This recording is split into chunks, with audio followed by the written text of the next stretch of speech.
mess, in your silence, in your honest, uncurated truth. You don't have to entertain. You don't have to explain. You don't have to perform peace when you're in pieces. The right love sees through the mask. The real love sits with the chaos. The deep love stays even when you're not sparkling. Let them see you, not the version you crafted. The real you. The one who's tired of acting. You are worthy without the show. You've been trying to fix it all. Reaching for strategies, solutions, answers. You've been Googling your feelings, trying to outthink your ache. But healing doesn't always start with doing. Sometimes it begins with stillness. Before the fixing, pause. Before the analysis, breathe. Sit with what hurts without trying to outpace it. Let your body feel without rushing it into logic. Stillness is not stagnation. It's sacred space. It's the soft middle where nervous systems reset and clarity begins to surface. Your impulse to fix everything comes from fear. Stillness makes room for self-trust. You are not broken. You're just overwhelmed. Give yourself permission to stop reaching and just rest. The clarity will come not through panic, but through peace. If what we've shared today made you feel seen and you're ready to take that energy even deeper, Grace Matsuda is waiting at 10 a.m. She speaks softly but strikes truth like lightning. She'll help you name the emotional needs you've been conditioned to ignore. You don't have to do this alone. Not today. Not anymore. Every day you wake up, you're already enough. But you've been taught to perform, to impress, to convince, to chase approval like it's oxygen. What if today you didn't? What if your worth wasn't tied to how productive you are, how attractive you feel, or how many people liked your post? What if your existence wasn't something to be defended, but something to be inhabited?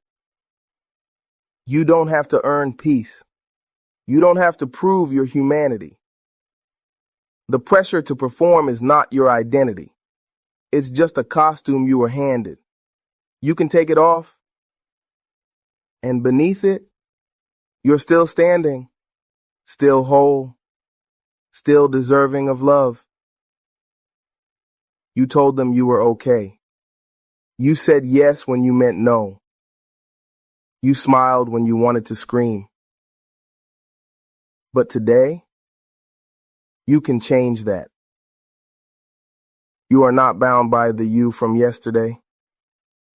Change doesn't make you fake, it makes you free. You can back out of that trip. You can end the relationship. You can revise the goal. You don't owe anyone your stagnation just because your previous self made a promise. This is growth. This is healing. This is becoming. So, if your heart whispers a different truth today, listen. You're not flaky. You're not inconsistent. You're evolving. You've convinced yourself that your healing is a solo mission, that you've got to handle it, fix it, sort it all out without needing anyone. But that's trauma talking. That's the voice of survival. Healing was never meant to be a one-person job. You need safe spaces, safe people. People who say, you're not too much, and actually mean it. People who let you unravel without asking you to snap back together for their comfort. You deserve to be held in the places you've been hiding. You deserve mirrors that reflect your worth back to you when you can't see it yourself. There's no trophy for doing it alone. Let others witness your healing. Let others support your becoming. That's not weakness. That's wisdom. There are days you replay moments and cringe. Things you said, ways you acted, the people you hurt. And it's easy to cast yourself as the villain. But the truth? You were doing your best with the tools you had and the pain you hadn't processed. Accountability is not shame. Growth is not self-punishment. You are not frozen in the worst version of yourself. You are not defined by your darkest hour. You've learned. You've softened. You've faced things others avoid. You're allowed to forgive yourself without erasing the lessons. You're allowed to move forward without carrying the chains of guilt. You are not the villain. You are the one still here, trying to write a new chapter. That counts. That matters. They told you to toughen up, to stop crying, to be stronger, to let it roll off your back. So you hardened, you masked, you built armor, you braced every time love came close. But your softness, that's your superpower. Feeling deeply is not a flaw. It's not weakness. It's a sign of life. The world needs more people who care deeply, who pause to listen, who cry in movies, who notice the tremble in someone's voice and offer presence. You don't need to be harder. You need safer spaces where your softness is honored. Let softness lead today, not because it's strategic, but because it's sacred. Because it's you. You thought you'd be past this by now. You thought time would erase it. You told yourself, other people have it worse. You minimize the ache. But healing doesn't follow deadlines. It's not linear. It doesn't move just because the calendar flips. Stop judging your progress by how long it's taking. Some wounds go quiet for a while, then flare up unexpectedly. That doesn't mean you're back to square one. It means you're still walking the path. Your pace is not a problem. Your grief is not a failure. Your emotions are not an inconvenience. Be gentle. Be slow if you need to. You're not behind. You're becoming. They called you dramatic, too sensitive, too much. But they never asked why you felt so deeply, why you reacted that way, why your silence came after being talked over one too many times. You were labeled by people who didn't have the tools to understand your pain, or worse, didn't care to. But those labels, they're not facts. They're projections. And you don't have to carry them anymore. You are not too much. You are expressive. You are alert to the world's shifts. You are tuned in to the emotional frequencies others block out. Let the old labels fall off. Replace them with your truth. I feel deeply, and that's not a flaw. I protect myself because I've been hurt. I ask for clarity because I've been gaslit. You don't owe anyone smallness. You don't need to fit their box. You're allowed to grow beyond it. You say, I don't do that anymore. You block. You ghost. You go quiet. You draw lines in the sand. And sometimes that's healthy. Sometimes It's necessary. But pause for a moment. Are some of your boundaries just grief dressed up as control? Are you avoiding connection because you're still holding the echo of a past betrayal? Have your walls grown taller because no one taught you the language of repair? Boundaries are sacred, but if they're only built from pain, they can become cages. You deserve protection and freedom. You deserve discernment and openness. It's okay to revisit your boundaries, not to erase them, but to ask if they're still serving the you you're becoming. You've told yourself you have to be healed before you can be held, that love only comes after the breakthrough. But healing doesn't work like that, and neither does love. You don't have to reach some imaginary milestone before you're worthy of tenderness. You can still be triggered and still be lovable, still be unsure and still be worthy, still be learning and still deserve someone who stays. Real connection doesn't wait for you to become perfect. It meets you right in the middle of the mess. Let someone see you now. Let someone love you now. Not as a project, but as a person. There's beauty in the in-between. There's grace in the becoming. And there is space, right now, for love to find you. Some exits aren't betrayals. They're blessings. You begged them to stay. You questioned your worth when they left. You rewrote every scene trying to understand what went wrong. But maybe it didn't go wrong. Maybe it went right. Maybe they were a chapter, not the whole book.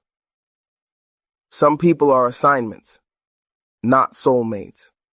Some are mirrors, not companions. And while it's okay to grieve, don't confuse their absence with your unworthiness. You didn't lose them. They exited your story when the script no longer matched. Trust the edit. Trust the timeline. What is meant for you won't require you to shrink, or beg, or question your value. You thought healing meant you'd never feel it again. That one day, you'd wake up and the memory wouldn't sting. But healing isn't amnesia. It's acknowledgement. It's making peace with the scar, not pretending it never happened. Some days, the pain flickers. Not as loud as before, but still present. Still part of the landscape. That doesn't mean you're broken. It means you're honest. It means your body remembers, but your spirit knows how to breathe through it now. You can still feel the ache and not be consumed by it. You can still remember without reliving. Healing is not the absence of pain. It's the presence of compassion toward yourself when the wound whispers. You smiled today, and part of you felt guilty. Like happiness was disloyal to the version of you who once sat in the dark. But joy isn't betrayal. It's survival. It's sacred. It's the evidence that you're not stuck in sorrow. You're not abandoning your past pain by laughing now. You're honoring it by showing it didn't win. Let joy in, even if it's brief. Even if it feels awkward, even if your nervous system doesn't know what to do with it yet. Joy is not denial. It's your nervous system remembering what safety feels like. You're allowed to feel good without a reason. You're allowed to rise without explaining why. This smile, it belongs here. Let it stay. You've internalized it, haven't you?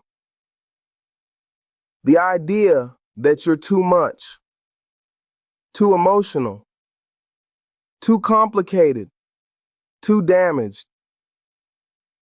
But let's get something clear. You are not hard to love. You've just been around people who didn't know how to love deeply. Your needs aren't excessive. Your desire for reassurance isn't weakness. Your craving for emotional safety is not unreasonable. You've adapted to survive, but you were never meant to stay hidden forever. You are not a burden. You are a human being with history, emotion, complexity, and so much heart. The right people will lean in. They won't flinch at your story. They won't shame your sensitivity. You're not too much. They were simply not enough for the depth of your truth. Let that sink in, and let it shift how you speak to yourself. You are not the problem. You've been waiting for some moment where you finally feel good enough to let yourself off the hook. But that moment keeps slipping. You replay the mistake. You dissect every decision.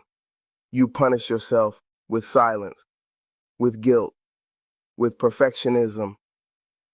But hear this, you don't need to earn your own forgiveness. It's not a transaction. It's not a debt to be paid. It's a mercy you're allowed to offer to the version of you who was doing their best with limited tools. Language or clarity. Self-accountability matters. But self-crucifixion is not healing.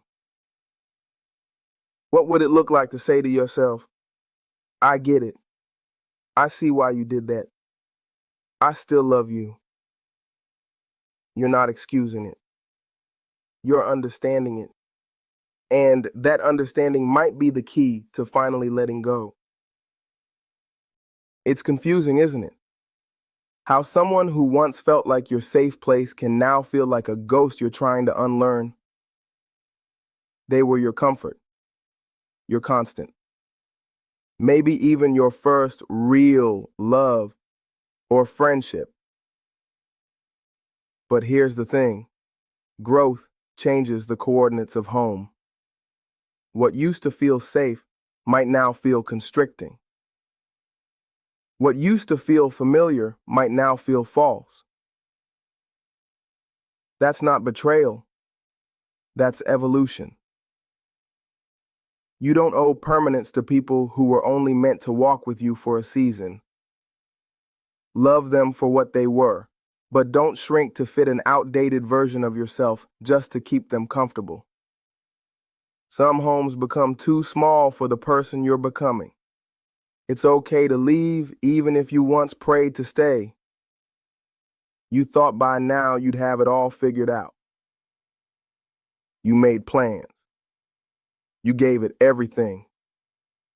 And still, here you are, starting again. But this isn't failure. This is renewal.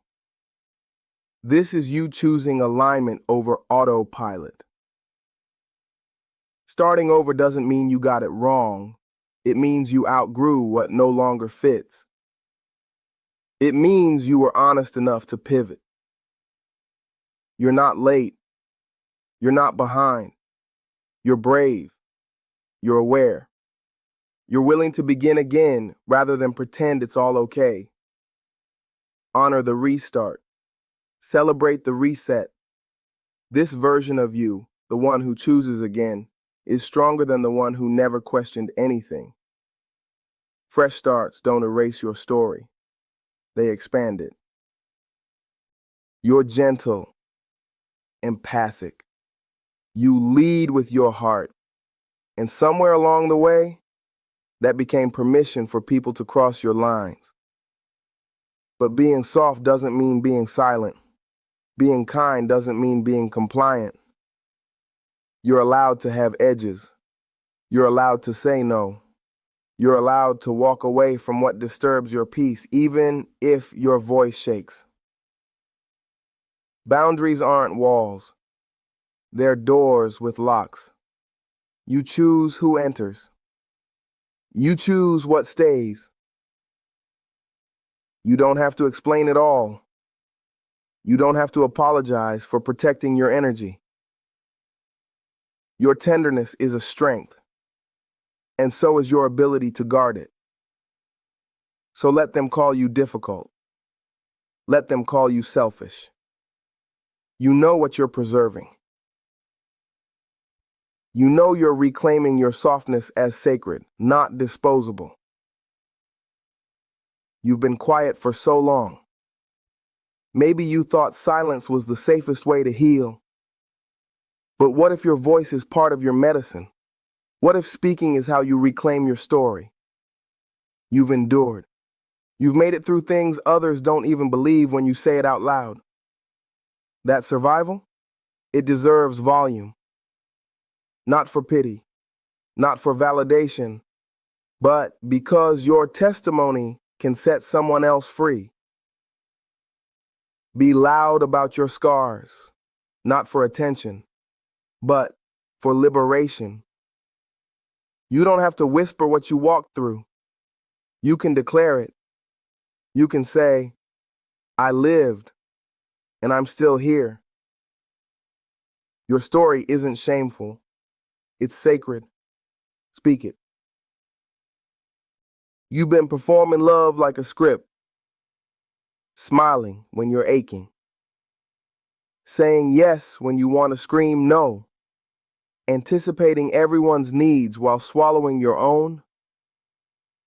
Somewhere, you learned that love is earned through perfection, through pleasing, through self-erasure. But that's not love